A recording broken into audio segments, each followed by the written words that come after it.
Ready to make a real impact every day? Join the Active Day Home Care team and help clients maintain their independence in the comfort of their own homes. Make a difference in someone's life as you provide essential daily assistance and protect their health and happiness. Earn up to $20 an hour and enjoy additional perks like optional daily pay, 401k, paid time off, ongoing educational training, and more. Join a team that values care, compassion, and your professional growth. Visit activeday.com to apply. You're listening to a special episode of Around the Galaxy, featuring audio from our weekly live show, ATGLive. We go live every Thursday night at 9 p.m. Eastern on our YouTube channel. That's youtube.com/@the Network. Join the conversation, be part of the chat, and may the Force be with you. Roger, Roger. Lightsabers hum, they light up the night. Pete and Nick keep the galaxy bright. From Tatooine sands to Endor trees, they're bringing the news with galactic ease. ATGLive, we're blasting away, talking Star Wars every Thursday. Interviews, opinions, and all the lore. Hop on the Falcon, they're opening the door. From Vader's breath to Grogu's charms, theories and chats, they keep us disarmed. Around the galaxy tonight, Chris and Kelsey keeping it tight. They're breaking news like a Death Star blast, taking your calls and reading your chats. The greatest guests and what you need to know. Pete and Nick lead the Star Wars show. ATGLive, we're blasting away, talking Star Wars every Thursday. Interviews, opinions, and all the lore. Hop on the Falcon, they're opening the door. We're home. Pete's home. I'm home. Pete just got home like 16 seconds ago. Yeah. Welcome to ATGLive, your Thursday night home for Star Wars nonsense, Star Wars drinking games, Star Wars trivia questions. We really haven't done that in a long time, but we like to say everything Star Wars you want to find, you find it here on a Thursday night. Right. I am Nick Milkey. I am also joined by my good friend and co-host, Mr. Pete Fletzer, who, as I said, literally just walked in the door from spending a week in the great city of Boston, Massachusetts. Pete, yes. What is happening? I don't know. I mean, it's weird. We went from having like a billion Star Wars stories last week to like having to dig to the bottom of the barrel to find some. But I think that's the way it's going to be for a while.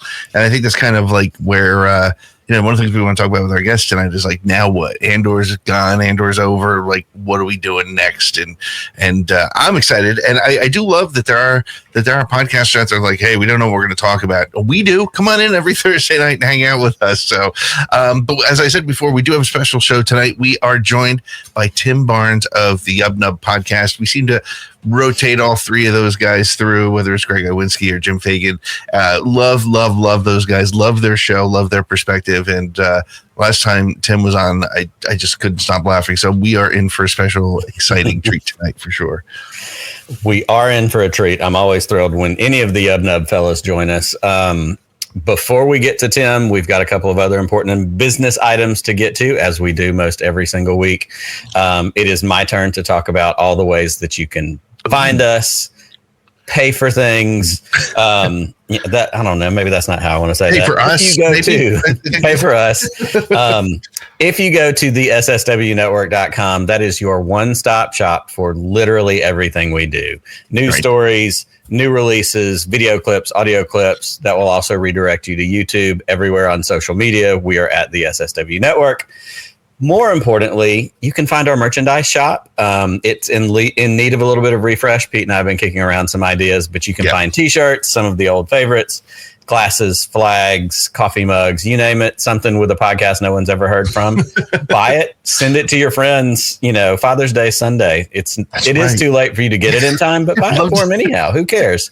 Just give them an IOU. Dads love that. Yeah, send them a note that says, "Hey, I got you a gift from a podcast you've never heard of." They'll never feel more loved than if you do that. And you'll get it next week sometime or after. That's right, and you'll get it 3 weeks from now when it gets drop shipped from whoever printed it for us. You can also find our Patreon link. We love our patrons. We have a tremendously wonderful group of patrons who support what we do, both with the Around the Galaxy podcast, this show, other things that we do along the way, like Road to Rebellion. For as little as $3 a month, you're going to get some inside information. You're going to get some swag sent to you, which we're due to send some more swag out. So patrons that are watching, we're going to hit you up with something pretty soon. And I think we probably need a patrons happy hour sometime soon, just a chance to hang out and casually have a drink and hang out with everybody. So you can find that there. And then you can also find, as you will see right here, I even pointed to the right place, our voicemail line, 504-321-1501. If you call that number anytime, day or night, leave us your Star Wars thoughts, chats, theories, ideas, anything that you're thinking about Star Wars and you want us to talk about, call it and leave it there. We'll play it on the show. We'll talk about it. We've even played the ones where people call and say they think we're idiots. So we're fun. We'll talk about it. We'll laugh about it. Leave us a message. So if you think we're idiots, please leave us a voicemail. That's please, by all means, back that up and leave us a message. Yeah, but you got to have a reason. I mean, you can't just say, I don't like your face. I mean, that's also a possibility, but whatever. Hey, listen, we also have recently wrapped up our Road to Rebellion podcast series. We did 7 parts where we took apart Andor and we dug through it. And we also had, speaking of phone calls, we took your calls. We went through those as well, had some great conversations about the politics of Andor. All 7 episodes are in the podcast stream. So go check them out. Go find them. Listen to them. And again, those are cool ones to share. I like those. Those are fun. So those are lots and lots of fun. Every week, we have to bring in the 2 people who literally make sure that we don't mess this up, because 3 weeks ago, both of them were gone and we messed up everything. We broke it all. It's like, it's like when your parents go away and you have a party and you don't know how to hide it before they get home. Exactly. So first of all, I want to bring in our good friend, Mr. Chris Ryans, one of our producers. Christopher, good evening. What's up?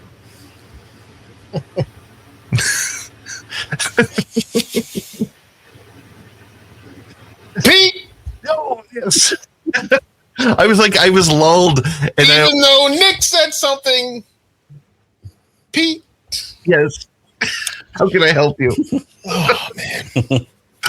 Doing great, man. Doing great. I not a lot of Star Wars news, which means not a lot of Star Wars bullshit. But isn't that a funny thing when there's not news, but we don't have to get mad about it, and then there is news and we want to talk about it, but somebody's going to be mad about it? I kind of like it. I am doing a rewatch of Obi-Wan right now, though. Oh, and, that's exciting. Okay. Oh, yeah. Acolyte's next. Okay. My oldest has been requesting that. What, Obi-Wan or? Yes, a rewatch of Obi-Wan.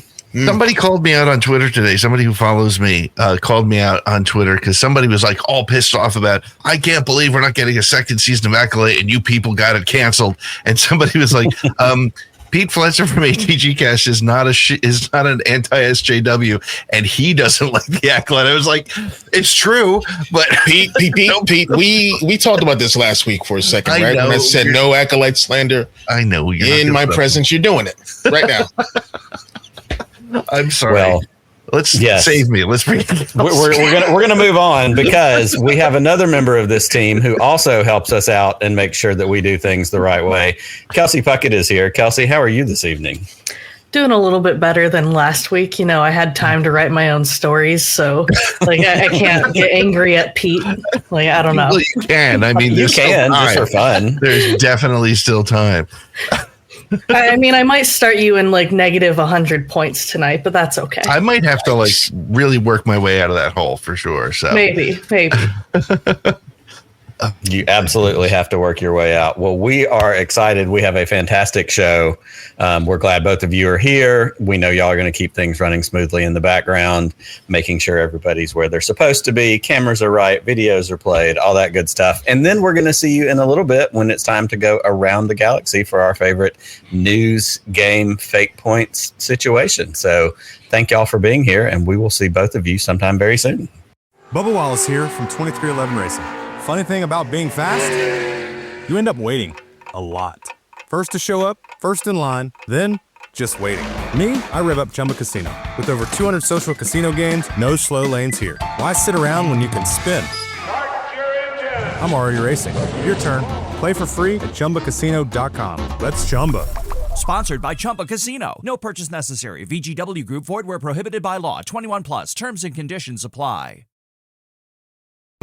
So, Nick, we got to do the toast, and We do I know have you're not on Twitter anymore, and that's I'm not on Twitter, and it's smart and it's much more responsible than me. But I say I do it because of the show, because so many people watch the show through Twitter. Sure.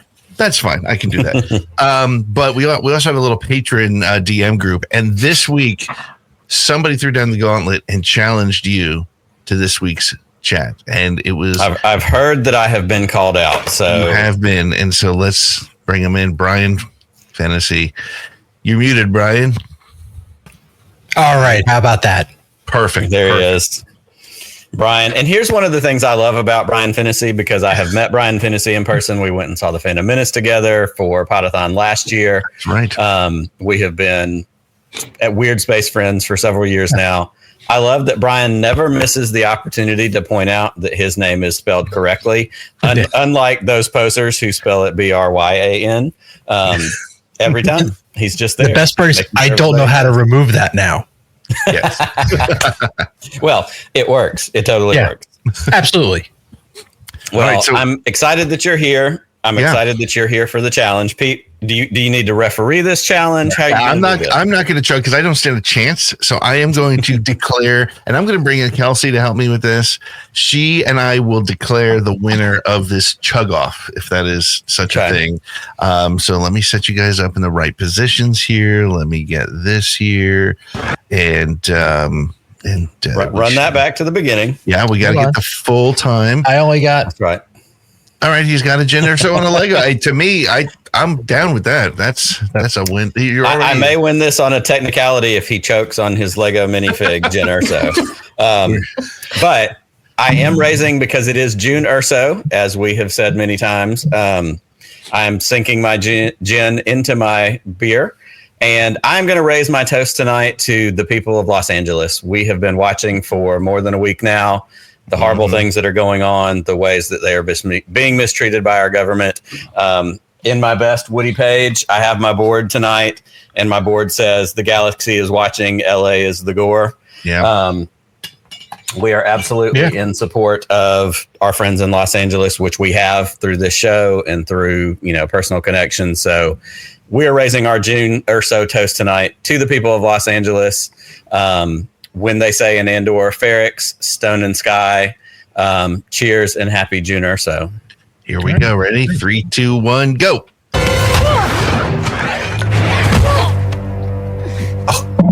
Congratulations. You are being rescued.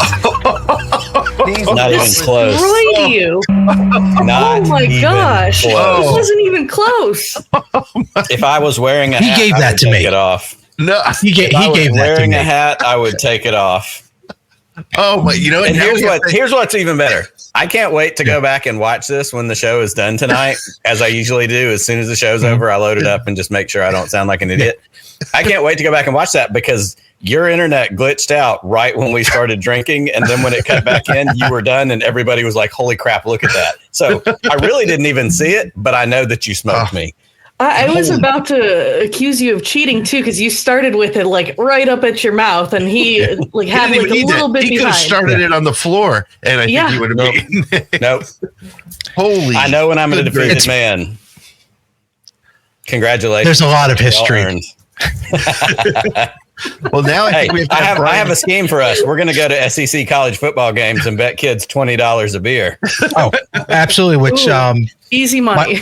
My daughter has informed me that Auburn now is in like one of her top 3. So we are going to be heading down there probably for a visit, hopefully during to see a football game while we're down there. Yep. So, call me. We will absolutely, hang out. We will be together. Outstanding. Brian, thank you so much for coming and doing that. That was a lot of fun. And like I said, I can't wait to go back and watch how horribly I lost at that. Oh, it's fine. That was, no, Brian, no, don't let him off the hook. Because now we're going to have you go against Corey. And that's going to be all right. Now, here's the thing. Corey spills a lot. Corey's he's very into it. He's got a little spillage, but I'm pretty sure Brian is a very professional drinker. No, that was good. That was nice and clean. It was perfect. Well done. Well, I think we're probably not used to the beard caught a little bit, but yeah, that's okay. That's okay. Yeah, that's all right. It's part of the deal. All right. Well, we are going to take a break. And when we come back, we're going to be joined by the one and only Tim Barnes from YubNub Podcast, among many other things. So we'll be right back with more ATG Live. ATG Cast is brought to you by Broaxium. Go to broaxiumoutpost.com. Use the code ATG10 for 10% off your first order. You're going to buy this stuff anyway. Buy it from Chris on the show. And I can't even think of a reason not to. I'm trying to, there's no reason, is there? It's not me, right? I mean, I can't think of it. Anyway, yeah, it works. It's right. And so just buy it from Chris. Go get some stuff. Hey, you know what? Summer's coming. You had a rough spring, a rough winter. You've earned it. Go buy yourself some Star Wars stuff from Chris. So treat yourself. Yes. Well, speaking of treats, we are joined tonight by Tim Barnes, a comedian, television writer, and podcast producer. He's created the Comedy Central animated web series called Maurice on Mars, wrote for the Nickelodeon sitcom Warped, and they're all at Warped. And They're All That revival, The Tonight Show starring Jimmy Fallon, and the NPR quiz show Wait, Don't Tell Me. His Letters from African America newsletter is a top humor destination on Substack, in addition to hosting the You Are the Genre podcast and co-hosting YubNub. He's also developed and produced many, many others. Please welcome back to the show, Tim Barnes. Can you hear me? Yes, we can. Okay, good to know. I think we're all having some interesting technical difficulties today, so I've been scrambling. I went from my laptop to my iPad. I think, Nick, you briefly cloned yourself. Am I the only person? I don't know what happened. Yeah, okay. I saw two versions of you at one point. Really? But I'm very, okay. I'm very happy to be here. I think it's like one of those hazy holograms that you get on occasion in the Star Wars galaxy. It's actually really appropriate, and also. I think you guys could back me up on this because we're both gentlemen of a similar age. I feel like we've reached the point in our modern technology where things like, hey, it's storming outside should not be the thing that messes up my internet. But it's very rumbly and thundery where I am. But my internet has been garbage since this show started tonight. So I don't know what's going on. There's something. My conspiracy theory brain is constantly moving forward. So I'm not even going to dive into that. Well, that's right. Cloud seeding. It's clearly the cloud seeding for sure. Yeah.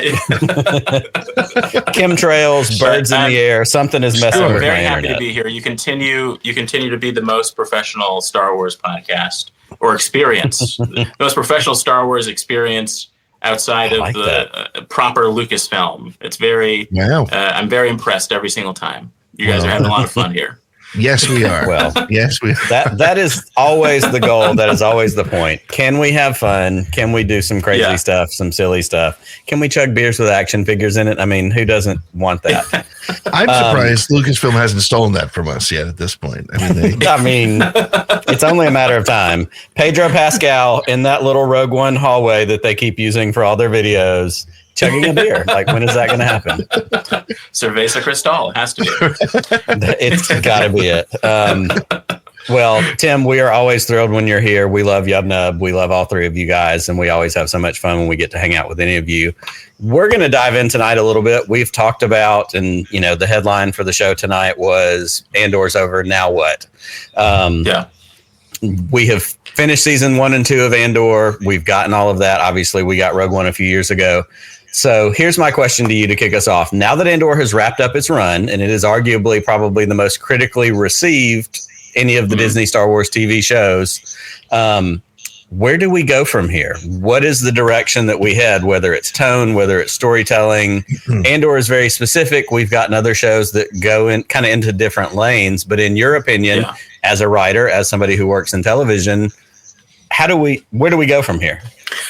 First of all, I just want to note that there's a flickering Martin Luther King Jr. Do you see that? I do. right by the lightsaber with Greg. I have a painting of Martin Luther King Jr. on my wall, and it really wants to pierce through. It's a subliminal message that we're trying to send out to people. I love that. But my mind, I know that it seems that the focus isn't on streaming or television at the moment. But my hope is that, we can like lean into this energy of Andor. And I had this thought watching specifically season 2 of Andor, thinking about the general feedback, or like the weird feedback element of Andor. And I had this thought where it was like, maybe people would know how to be on board with this show if a show like Andor were licensed to like HBO, for instance. I think that is the separation that makes it easier to digest. And so I don't know. I kind of hope that maybe something like that is in the future, because that's not dissimilar to what Lucasfilm was doing anyway. Like George Lucas used to fully produce something and then, see which buyer was interested in it. And I think that, maybe that type of thing is the future. Not everything has to be sort of in-house in the same way. And it seems like a lot of, studios and networks are into that kind of thing, because it kind of, that cross-pollination allows, interest to build outside of like your one main hub. So that's an interesting thought. And I wonder how many, the question I always have when these shows come on, it's great to see, like, apparently Andor had like record-setting viewership for the last episodes or something. I didn't read the article. I saw it walking in. But how much of an impact does it have to have? Does it have to be on the same? Sorry, I'm just getting distracted. All right. Let's go ahead and clear the air, because Kelsey's in the background, Chris is in the background. They're both having seizures right now.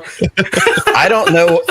I have muted and unmuted my microphone 3 times, and every time I mute my microphone, it changes the camera. That's what's happening right now. Okay. I don't know what's going on. The best day to call you the most professional Star Wars. Way to go. Thanks, you cursed us, Tim. You cursed us. All right. Ryan Seacrest here. When you have a busy schedule, it's important to maximize your downtime. One of the best ways to do that is by going to ChumbaCasino.com. Chumba Casino has all your favorite social casino games like spin slots, bingo, and solitaire that you can play for free for a chance to redeem some serious prizes. So hop on to ChumbaCasino.com now and live the Chumba life. Sponsored by Chumba Casino. No purchase necessary. VGW Group. Void where prohibited by law. 21 plus. Terms and conditions apply. I guess the question that I have is, I always wonder, a show does great, a show gets great viewership, but the only number that really mattered, well, there's 2 numbers that matter, right? There's the number of new subscriptions and maintained subscriptions, right? Did it drive more monthly revenue? And the second thing is merchandise. I'm pretty sure Andor is not heavy on merchandise. Not too many people yet. I think there's a chance. You do? Just like a nice Lego set that helps you build the hologram of Marva giving a impassioned speech. That'd be really fun. But to your point, like, would Disney maybe make more by selling it to an HBO or a different network or licensing it rather? And it's interesting. I'm really into companies having vibes. Let companies have vibes again. Yeah, that's my big takeaway. I think so many, streamers are trying to be the everything service, and it is a little, jarring sometimes that I can watch, a nice, fun Saturday morning kids cartoon, and I could probably, with Disney owning FX, watch Louie. I don't know, like it's not. I can watch. I shouldn't be able to watch Bluey and Louie on the same service. I think that we need. Well, it's interesting because, like, with Hulu, like, why not throw it on Hulu, right? Because not everybody who has Hulu has Disney Plus. Go watch it on Hulu. It's a Hulu type show, right? It's a little bit edgy. It's a little bit. Yeah. All right. Now you've talked me into it. Now we're just going to talk Iger into it and see if we can. Bob, if you're watching again, I know you're always keeping your eye on us. Let's think about that. But so they also, I think that's a really interesting perspective, but they also there's a lot of pressure, I think, and I want to see if you agree, with the Mandalorian and Grogu film hitting theaters, right? This is the return to theaters for the Star Wars franchise. How much pressure do you think is on the Mandalorian and Grogu? Like, how good does it have to perform to be the win that it needs to be to kind of, I hate to say save the franchise, But I mean, if it bombs, if you get Thunderbolts numbers for Mando and Grogu, that's a big problem. It certainly is more pressure than any other standalone Star Wars movie because of how much time there's been. Like, this is hopefully setting the standard for us not necessarily needing some sort of a Skywalker trilogy. Like, maybe we can just have sort of one-offs. But I think it's in a unique position because it is, connecting to its own specifically developed nostalgia. I don't want to think about how many years it's been since the first season of The Mandalorian, but it's enough years for us to have built up this nostalgia for it, which is very shocking to me.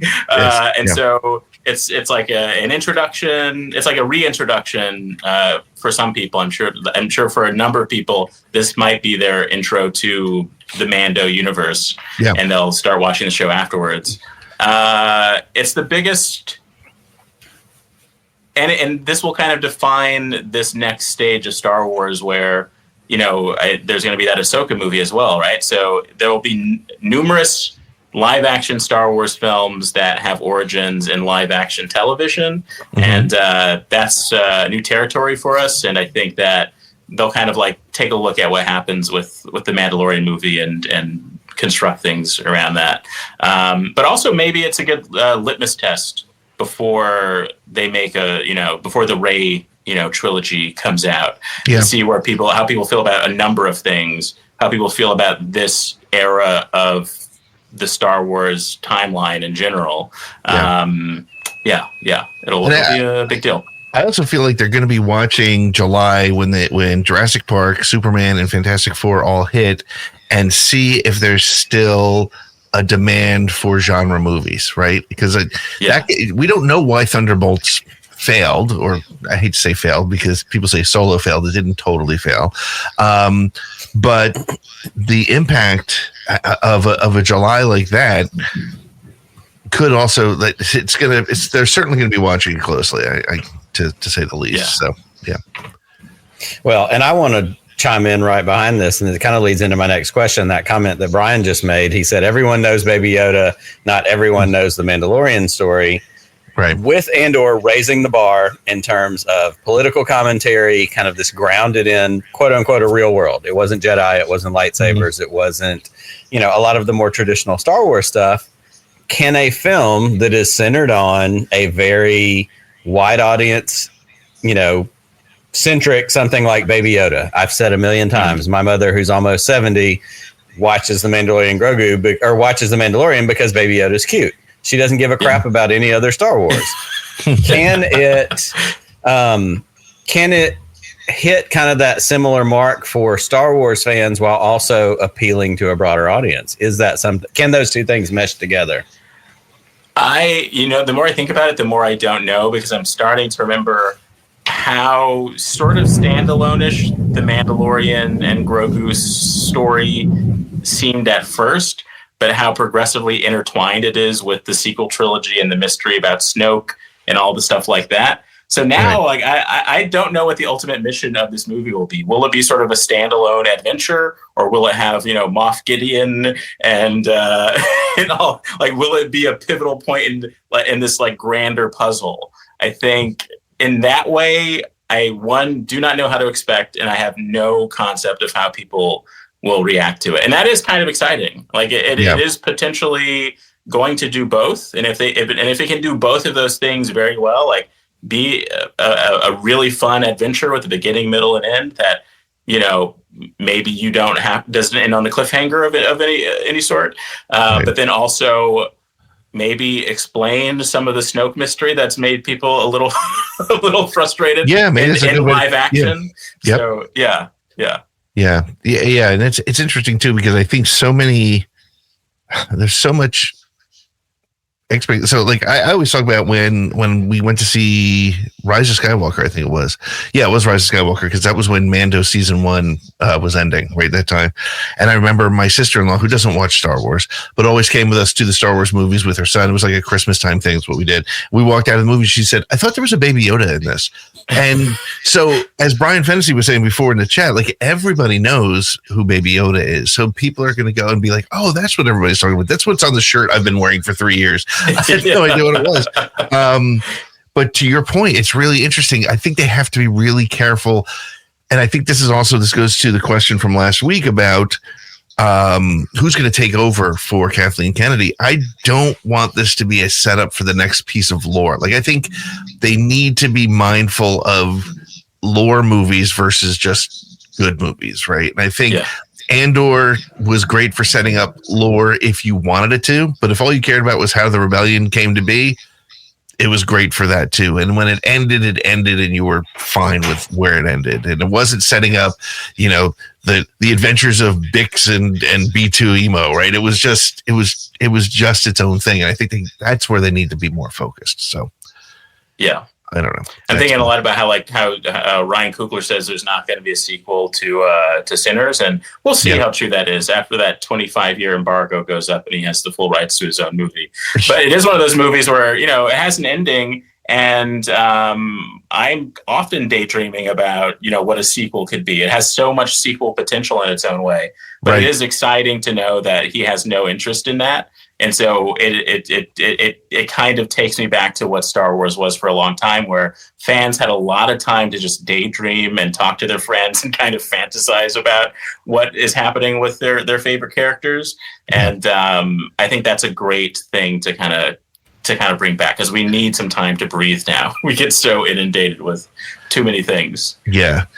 It is Ryan Seacrest here. There was a recent social media trend which consisted of flying on a plane with no music, no movies, no entertainment. But a better trend would be going to ChumbaCasino.com. It's like having a mini social casino in your pocket. Chumba Casino has over 100 online casino-style games, all absolutely free. It's the most fun you can have online and on a plane. So grab your free welcome bonus now at ChumbaCasino.com. Sponsored by Chumba Casino. No purchase necessary. VGW Group. Void where prohibited by law. 21 plus. Terms and conditions apply.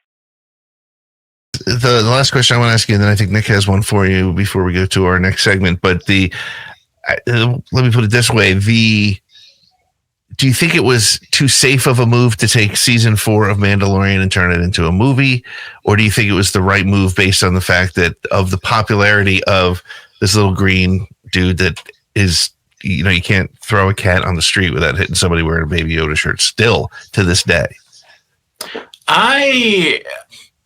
That is a tough question, because I think I am in the camp of people who just I really want Star Wars and a lot of other franchises to figure out how to make longer seasons of episodic television. And in a number of ways, and we've talked about this on YubNub, when I finally watched the Rebels animated series, I was like, this is the best example of that, actually. And I think that there is a way to do this with live action, and I don't know why it hasn't been done necessarily. Right. But Jon Favreau is a very talented filmmaker. He makes films, and so I've always considered, and what I appreciated about that first batch of groundbreaking Disney Star Wars live action television is that it did seem like an incubator of sorts. I love seeing those roundtable discussions with all the filmmakers that got together to make those first few seasons, and it felt like experimenting. It felt to me like the Star Wars version of what American Zoetrope was meant to be. And so keeping that in mind, I think that they figured out a lot of interesting things, and hopefully the feature films are just using the best of all of that learning period. So I have, equal amounts of faith and equal amounts of a little bit of concern, but I'm excited to see what comes out. The trailer really has. The trailer is going to be a very big deal when it comes out. Yeah. Yep, for sure. Yeah, and just like Matt said, it's been 6.5 years since we've had a Star Wars movie. It's by the time it comes out, I mean, obviously, Rise of Skywalker was 2019. 6.5 years by the time we get to next year, whenever this movie comes out. Yeah, and there will be children who were born when The Rise of Skywalker came out who are old enough to go see this movie. Exactly. Yeah, who were like stuck in quarantine watching these shows, and now they're finally, all the variations. They get to get out and go to a theater. Well, so I'm going to ask you this one. We're going to get out of here, and we're going to go to a commercial break, and we're going to come back and we're going to play our news game. Looking ahead, if I'm giving you, Tim Barnes, this is purely an editorial opinion-based question. I'm giving you the future of Star Wars films. Do you put it more in films like The Mandalorian Grogu with familiar characters, or do you lean more into bold, kind of genre-defying stories like Andor? If you're in charge, if you're the Kathy Kennedy replacement, where are you putting your energy and efforts for Star Wars and Lucasfilm going forward?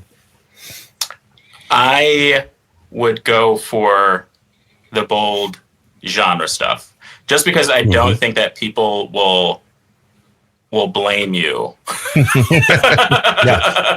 a certain degree with that. And to a large extent, that's what they've done with the live action Star Wars TV shows.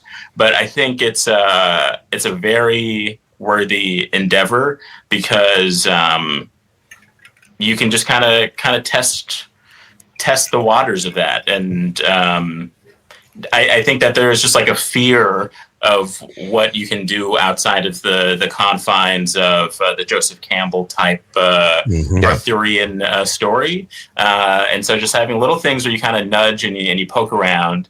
And I mean, when I first saw that first season of Andor with those arcs, I really did feel like I would pay money to watch that first arc in a movie theater. I was, I would pay money for that. They were great films, and I guess I don't see the harm in that. But yeah, I'm trying not to ramble. No, I'm trying to keep. And it feels like the streaming world is trying to figure out what it wants to be. Does it want to be, episodic TV, or does it want to be a 12-hour movie, or, it's still not sure. Yeah. And from what I've seen Tony Gilroy say in certain interviews, like he was told at some point during the filming of season 2 that like the streaming or the amount of focus on streaming is kind of dead. So it's like, I feel like every couple of years, people are getting a very different story about what the focus is on. And I think that feature films allows you to really zero in on a very specific thing. Can you make audiences in a live setting have these emotions? Right. And with streaming, there's too many variables.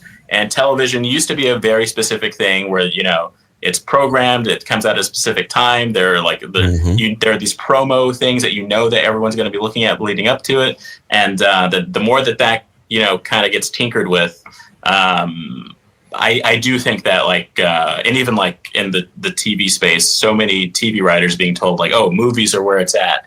But the little irony in that is that most movies kind of come out on streaming anyway, so it's still kind of television. So I don't know what anything is. Well, and that was going to be the point that I wanted to make is the lines are so blurred, because when I was growing up in the 80s and 90s, HBO was where you watched movies, but now you get shows on HBO. But also you have Netflix, and you have somebody like Rian Johnson who's making the Glass Onion movies, and those are movies and they're directly for Netflix. These aren't theater movies unless there's like a special New York, premiere kind of thing. So those lines have all been blurred, and every bit of it is this a movie for streaming? Is this a TV show for a movie platform? Like, we don't, like every one of you have said, it doesn't know what it is right now. And so it's time for, and Matt says it the same way, I think the theater thing is the communal experience. And for Star Wars to get to go see a Star Wars movie with a bunch of other Star Wars nerds, that's where it's at. We went and saw Phantom Menace in New Jersey last summer for the re-release anniversary. Pete said it many times. It was kind of one of his ideas we keep talking about. Put these 3-episode arcs of Andor out in my local theater for $10. Yes. I'll go pay $10 and buy some popcorn and a Coke and watch these on a big screen every week. And if there's other local nerds where I live, it would be amazing. Yeah. Like and it's all digital where you just know. Yeah, where you just know that like at the height of Game of Thrones, that people would go to a movie to watch this. That's it. Yep. Actually, I went to like a for-your consideration event for like Saturday Night Live, and a part of it, they had a panel with actual people, who work for the show in New York, but then they just live streamed the panel that was happening simultaneously in LA, and but they played this like clip show, and then I had this thought I was watching like, I would kind of like if I knew that like at the Alamo Draft House or Nighthawk or something out here that I could at 11:30 I could theoretically watch Saturday Night live in a movie theater with a bunch of other people. I think I kind of would really do that. In this season 2 of Andor, if they had done each 3-episode block at my local movie theater, and I had paid $10 or $15, I would have gone every week and watched these 3-episode arcs at the movie theater and happily paid that money to, even if I was the only one there, to get it on a big screen to get the audio. Movie theaters screen far weirder things. Far weirder things. Yes, This is true. That's it. Well, speaking of far weirder things, why don't we take a break, and then when we come back, we're going to take a look at the news of the week and our fun little way of doing it, ripping off with nothing but love around the horn. But we're going to take a quick break, and when we come back, we'll be back with more ATG Live and Tim Barnes. It is Ryan Seacrest here. There was a recent social media trend which consisted of flying on a plane with no music, no movies, no entertainment. But a better trend would be going to ChumbaCasino.com. It's like having a mini social casino in your pocket. Chumba Casino has over 100 online casino-style games, all absolutely free. It's the most fun you can have online and on a plane. So grab your free welcome bonus now at ChumbaCasino.com. Sponsored by Chumba Casino. No purchase necessary. VGW Group. Void where prohibited by law. 21 plus. Terms and conditions apply. Well, it's time to go around the galaxy again. Welcome to the segment where our producer, Kelsey, clearly the most powerful being in the galaxy, selects this week's most overhyped Star Wars news from our website and forces a panel of organic life forms to argue about it. Loudly. For points. That she gives out. However she wants. This makes no sense to me at all. This week's special guest will also join the chaos, pretending that their opinions matter, while Kelsey quietly calculates who lives, who dies, and who gets muted. And at the end, the so-called winner gets 60 seconds of uninterrupted airtime, because that's what this show needs. More talking. So, hold on to your motivator and brace for impact. This is Around the Galaxy. Do I have to say it? Do I really? Roger.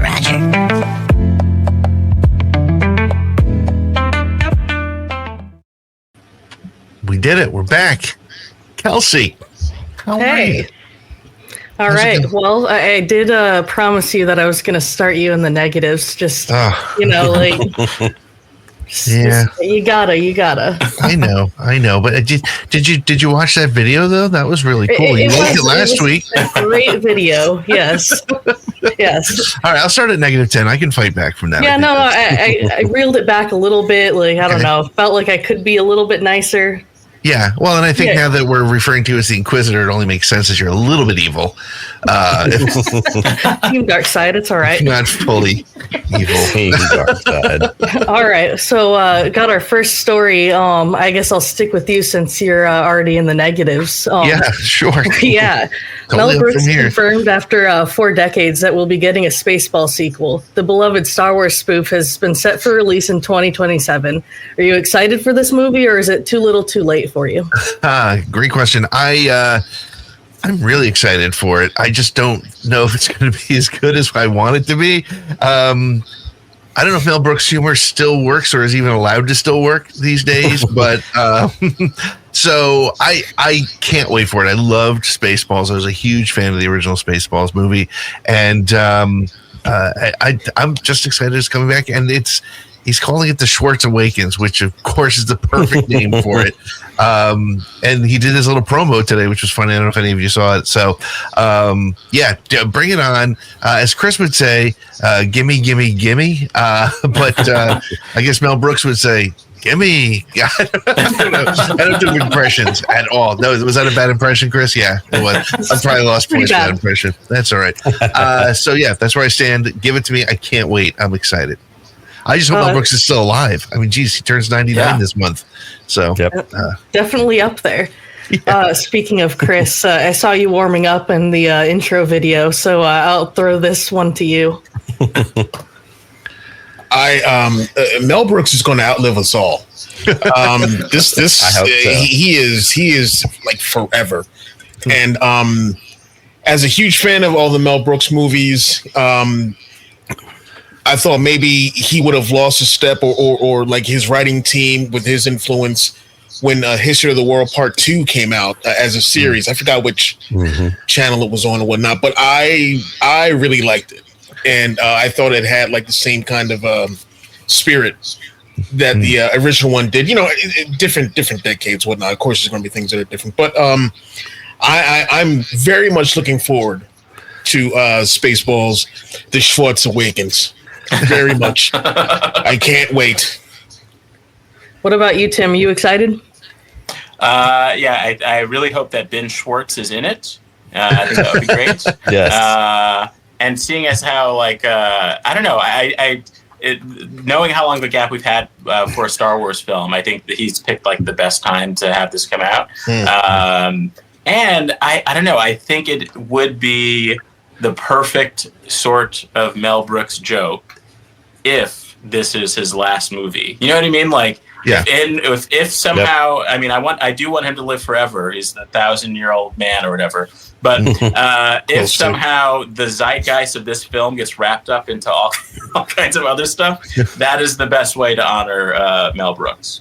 So I'm excited for this film. I cannot wait. I hope that his performance as what's the name of his yogurt? Yogurt. I hope that yogurt is suddenly computer generated, and and he'll talk about it. Yep. Puppet yogurt and versus CG.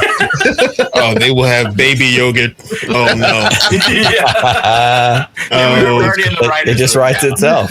Yeah. Yoguru. Nick,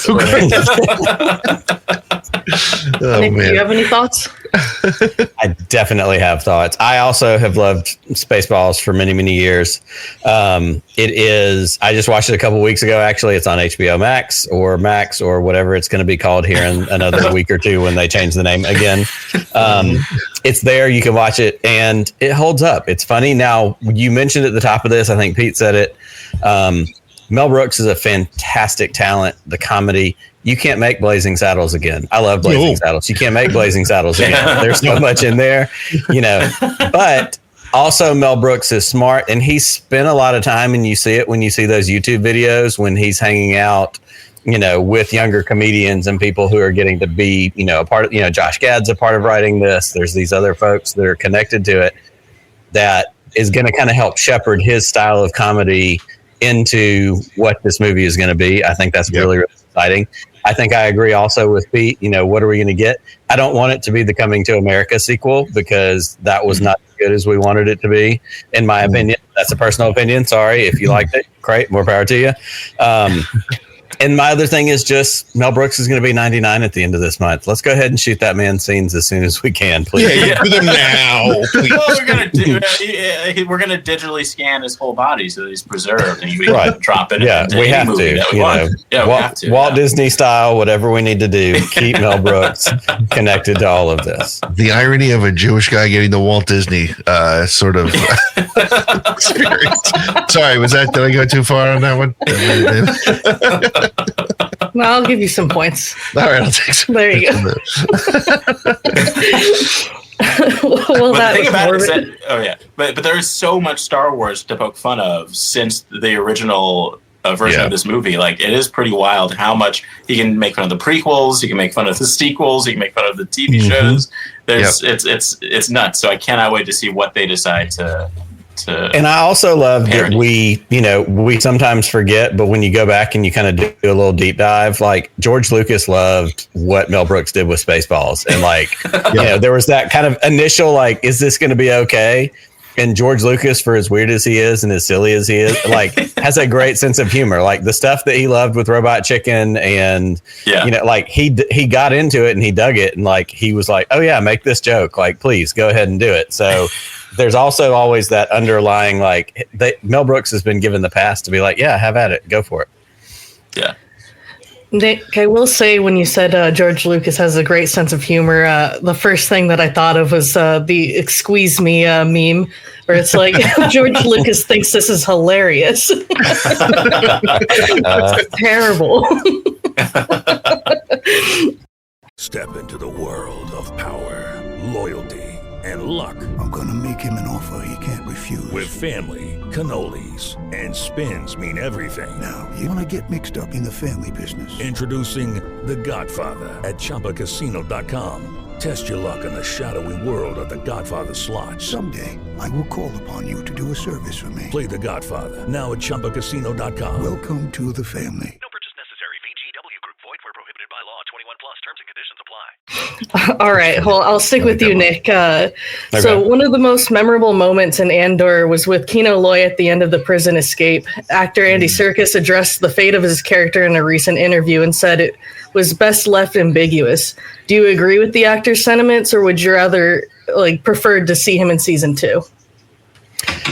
I do agree with what Andy Serkis said, and I have to admit, watching season 1 coming into season 2. In fact, at one point, I think it was reported before season 2, he's going to be in it. It was kind of that back and forth rumors, nothing ever necessarily confirmed.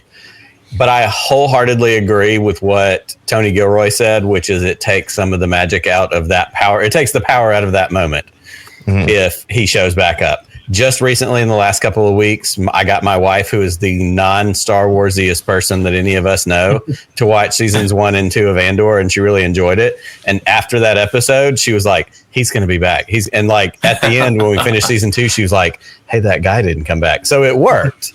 Yeah. And she even kind of agreed. She was like, "I'm kind of glad he didn't come back." So I think it was the right decision. I wholeheartedly support what they ultimately ended up doing with that. What do you think, Chris? He's dead. He's dead. He's gonna go back and he's gonna maybe run shit for a little bit as far as in the prison goes. But then there's gonna be follow up. There's gonna be Imperial follow up at some point. They're coming back. He's dead. He's either dead in the water or dead in the hallway there. Yeah. He slipped into a pool. That was it. He can't swim. Got it. Fair enough. Tim, what do you think? He's Snoke.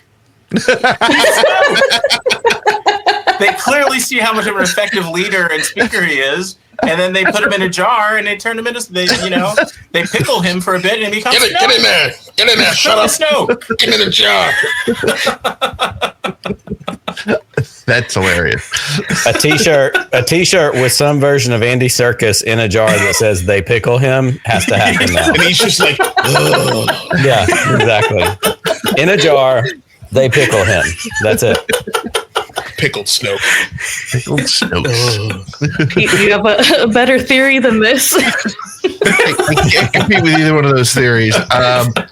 And I hate to do it because I want to be controversial, but I totally agree. I think if he came back, it would have completely killed that moment, because that was such a it was a heartbreak. And after all they did, and they got to that very last step, and I do agree with Chris. The problem is he shouldn't come back, because it's not because I don't want to see that he survived when he jumped out and he's doing something in the rebellion now. No, he either died trying to swim or died trying to hide after he couldn't swim, and the Empire came in. The Empire probably came in and blew that place up, actually, is probably what happened. And then they built, because I think, isn't Dedra, didn't they say she's on Narkina 4 or something like that? I think I read that somewhere. So she's in a different Narkina prison. So they probably blew it up. and said, screw that, we'll start again. Although we could have seen, remember those two giant puppety looking Muppet guys that Mel Sheik? Yes. It would have been fun to see him living in a cave with those guys and just like, it's like it becomes a buddy show on, they're just trying to find I'd watch it. But no, Kino's dead, and sorry, it's over. Yeah. Clearly very upset about it. got you out of the negatives at least. Well done, Peter. Nice. All right, so a rare collection of Lucasfilm memorabilia is hitting the auction block in July, including an X-Wing miniature flown by Luke, screen-used snowspeeder owned by Carrie Fisher, and an Indiana Jones bullwhip gifted by Harrison Ford to the royal family. If you guys had unlimited funds for this auction, which item are you bidding on and why? Chris? Yes. Is that all of them? Wrap them up. My car's that way. Let's go. Put them in. Yeah, give me all that stuff, and I will ship the whip to Nick because I know that's his guy. Indiana Jones. But yeah, that's awesome. If I had to pick one, give me the X-Wing for sure. If Vader's lightsaber was not there. Fair enough. Good one. What do you think, Nick? Well, in what I'm sure is going to be a very controversial decision. We've got it right here. 1989 Last Crusade, Pepsi Cola promotion with Indiana Jones, Stetson fedora. I mean, it's Indiana Jones. And I could take any of this. I love, every other year, Prop Store does that huge auction where they put out the calendar and it's, all the different things. It's from Blade Runner, it's from Star Wars, it's from Indy, it's from Predator, everything that we have all watched over all these years. Being at Star Wars Celebration in Orlando when we were in Anaheim, to see those booths and they bring all that stuff out, like, this is truly, this is movie history. Every bit of it is a win. I can't afford a single bit of it, but I have the softest of soft spots for Indiana Jones and for Star Wars. So like Chris, I can't go wrong with any of it. Load it all up into my car. It's the meme with the guy with the card, take my money now, whatever it is. But I'm a dedicated Indy guy, so that's what I need. They're saying that whip's going to go for between $250,000 and $500,000. $500,000. It's incredible. Damn. Yep. It is the hero whip with the belt, with the holder. It's just insane. What about you, Tim? So let me get this straight. This whip was gifted to the royal family. Does that mean that the royal family is selling this? So apparently it was gifted to Princess Diana. Yes. Hard times. Only Meghan Markle would stop spending so much money. I wanted to take all whips away from the royal family, so I would be going for the whip.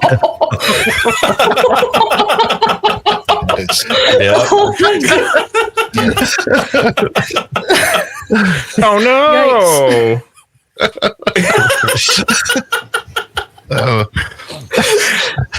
There's always at least one great clip from Tim Barnes on the show.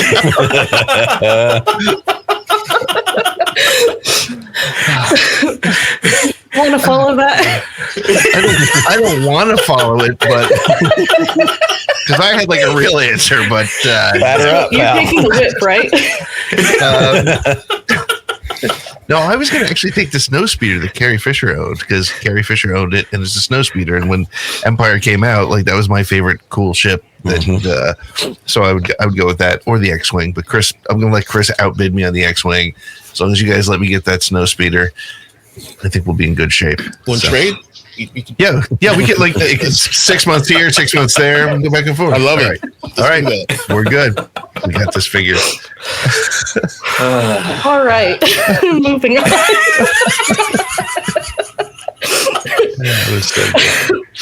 So you will try. Fighting my way through it. All right. All right, so Mia Goth has joined the upcoming Sean Levy project Starfighter as one of the primary villains. Known primarily for her roles in A24 movies such as Pearl and X, what do you think of the actress joining the cast of a Star Wars film? Tim? I mean this with no malice, but I have no I even looked Mia Goth up, and I don't think I don't know who this is. So I think she'll pop up and she'll be an interesting character. I hope to learn more about who she is. But is there a reason that I would have like any other opinion about this? I mean, just for like a little bit of context, those A24 movies, I think she plays like a porn actress, so it's an interesting interesting casting. Well, I think I'm the type of person that they're hoping is like, an actress is in this movie. I'm willing to bet a large portion of Star Wars fans will like. I mean, they're mostly kids, right? So we'll be like, a person in this movie. But now I have to check out these films. we go from wits to this. All right.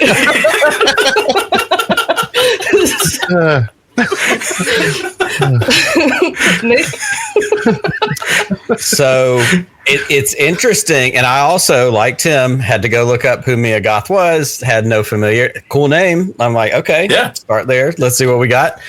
Also, when I read the news story, I know apparently the other person who was potentially, in this position to be in this role was Mikey Madison. Also played a sex worker in the movie Honora, which was, a big part of the Oscars, this last year. So it is a little bit kind of to what you're alluding to, Kelsey, is, a little bit outside the lane of Disney, or Star Wars, picking somebody who's played some other roles. But that doesn't mean anything because this is acting, and actors can do a lot of different things. They can cover a lot of different ground.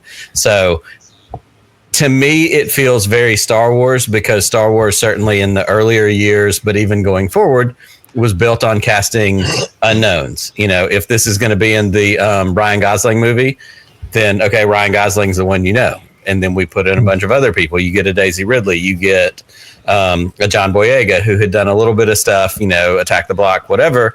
But these are people who are getting opportunities to kind of receive or reach a wider audience. So let's go. I'm excited to see what it is because I have no frame of reference, really. Yeah. What about you, Pete? Well, it is interesting because I think Koo Stark, who played Cammy from Cammy and Fixer, who were cut from the Star Wars original cut, I think she had some sort of a questionable film background. So I think it's interesting. I think she's got a cool look to her. Mia Goth has a really cool look to her. I think she can kind of fit into that Star Wars world. I have not seen these other A24 movies, but as a Star Wars fan, it's probably critical that I check them out. She kind of just does have a Star Wars name. The more that we say it, too. Yeah, she does. Right, they don't have to even change her name, but she does. She does, and she's gonna be playing a villain, and she's kind of got a cool look. But she could be an alien because I think she's, I could almost see her as a Twi'lek, like an evil Twi'lek. So, I think it's cool, and I think it's great that they're going with actors that, well, it's interesting because it's the Ryan Gosling movie, right? So he's already the big name, and Mia Goth isn't, while not a big name, it's a recognizable name to a certain group of film fans. I mean, the A24 film following is huge. So yeah, it's an interesting choice, but yeah, I'm all for it. Let's see what they can do with her for sure. Chris, do you have any thoughts? Yeah. I've watched a few A24 films. So when Mia Goth was announced for Star Wars, I said, who? Because apparently I didn't see any of the movies that she was in. So, sure. Yeah. Cool. She's playing a villain. All right, cool. Yeah, I'm on for it. Oh, she's got no eyebrows. Whatever, cool. I'm with it. Just do the job. Whatever your job is, do the job, and you got me. All right. Great. I think Chris just won with that. Nice. 2 weeks in a row. I don't know. I feel like I got the most laughs from Chris tonight. So the floor is yours. I can say anything I want. For 60 yeah.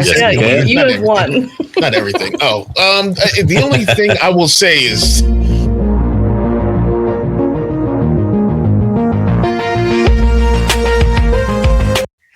That's about it. Please go to Barack's and Outpost. Apparently, Pete really wanted to cut you off. It's not me. No, that was the joke. You see, he was playing the Broaxium commercial. You see, oh, I did that. Okay. I forgot that you also can press buttons back here. Yes. So there you go. I mean, that's your 60 seconds. Okay, good. Yeah. Well, so seriously though, I'm not even kidding. Buy some shit from Chris. That's your thing. ATG 10 so and the code. now. Oh no, he's being a bully. No, but seriously, you're gonna buy this stuff anyway. Chris, if you sold Legos, I'd be buying them from you. That's the only thing. I'm not about to touch that. That's no, you don't want to get. I mean, I'm sure the licensing and they probably make you stock all kinds of stuff and yeah. There'd be like an $8 billion minimum for orders. Yeah. Like I looked into starting a guitar store, and then I found out that Fender required you to keep $100,000 worth of guitars to store. And I'm like, no, I'm not going to do that. So anyway, buy your stuff from Broaxium. And Tim, thank you so much for joining us tonight, man. Thank you for having me. This is so much fun. You're always welcome to come and hang out with us whenever, if YubNub is taking too long to do the next episode and you're like, I got Star Wars stuff to say, I'm calling Nick and Pete. But we did just in honor of the Andor Season 2 release schedule, we released 3 episodes at once covering all of Andor Season 2. Very good. So you can engage with that however you like, the same way you did with Andor Season 2. You don't have to listen to it all at once. Right. Listen to 3 episodes, talk about it with your friends. Come back to us. What was your big takeaway, though, from Andor? I loved it. Yeah. I even started watching a little bit of Rogue One afterwards, and it is a little jarring seeing how the aging issue. But outside of that, it was absolutely fantastic. Like I'm trying to figure out how I will go about rewatching Andor. I don't know when it will happen, or you know what I mean? Because there's so many things. Yeah. But I know that I want to. Like, I want to watch this on a semi-regular, like a yearly kind of basis. Yeah. Yeah. Yeah, I think my favorite part of Andor being out and about is all the Diego Luna interviews, because I've decided that he has the best voice, and watching his interviews and the way he speaks, his accent is so awesome. I saw Alan Tudyk do a little impression of him, and it was freaking hilarious. So, and as we went over earlier in the show, I don't do impressions well, so I'm not going to try it. But yeah, give me more Diego talking about anything. So I think that's good. Tim, tell people where we can find you. Tell us the addresses and the whatnots where we can keep up with Tim Barnes. Oh, yeah. You can find everything at timbarnescomedy.com. I got everything. I got links to all my stuff there. That's, that old George Carlin joke, a place for my stuff? That's what timbarnescomedy.com is. Awesome. It's a place for all the stuff that I do. So go there. Go there, check it out. And, no, I think you should. And then, go over to proactiveoutpost.com, buy some stuff. And then, but yeah.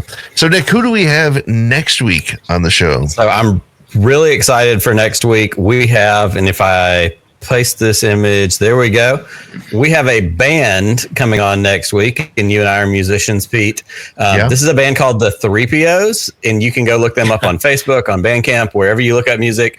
They write parody Star Wars songs. They sent us some music ahead of time that we were going to try and promo, but they are legit parodies of Stacy's mom, I forget what the other two Whip It by Devo, but it's Wicket. There's Stacy's Mom is Obi-Wan. Like they're really fun songs, but we couldn't play them tonight because we were afraid we'd get dinged by YouTube for the music. They also have some original music you can find on Bandcamp. So we're excited to hang out with the members of the 3POs next Thursday night and talk about music and their love of Star Wars, which is something that we both have. And I know that the rest of us all love music as well. Absolutely. Well, awesome. Great. Well, thank you everybody for joining us tonight on this Thursday night. We'll see you again next Thursday, where we will, we'll play our news game again. We'll say things that are inappropriate. We'll probably border on getting canceled every week as we do. It's going to happen. It's just going to happen. I don't know how we're going to avoid it. But make sure to go check out YubNub and Tim Barnes Comedy. Go to Broaxium Outpost and follow Kelsey. Kelsey, where are you on social media, by the way? Just so people can follow Just that. on Instagram. I told you I deleted my Twitter. Okay. Yes. You and Nick were the intelligent ones. Tim, are you still on Twitter? I'm not. I don't log on, but it's still there if you want to go there. So that handles Tim Barnes 451, the temperature, which jokes burn. But I'm also on Blue Sky. Okay. Good. Awesome. Well, Nick, this has been a lot of fun, as it is every week, my friend. I'm really glad we got to get together and do this, but may the Force be with you. Always. Just one more round, friend, then homeward bound, friend. Don't forget me in your dreams. Just one more song, friend, and then so long, friend. The nights get shorter, it seems. Just one more rhyme, friend. Yes, it's a crime, friend. But you know time, friend. Time can fly. So it's good night, friend. Good night, but not goodbye.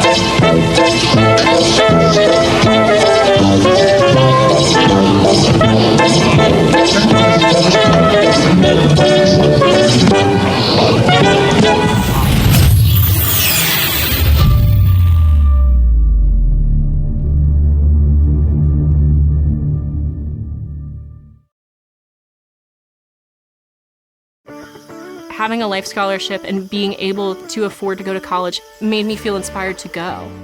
When I got a life scholarship, it was such a relief. I knew that I wanted to have an impact. Having a life scholarship through the SC Education Lottery was huge. It gave me the opportunity to make that impact right here at home. The South Carolina Education Lottery. A better you, a better us, a better South Carolina. Visit sceducationlottery.com/betteryou. Riley Herbst from 2311 Racing here, and you know what grinds my gears? Waiting for coffee.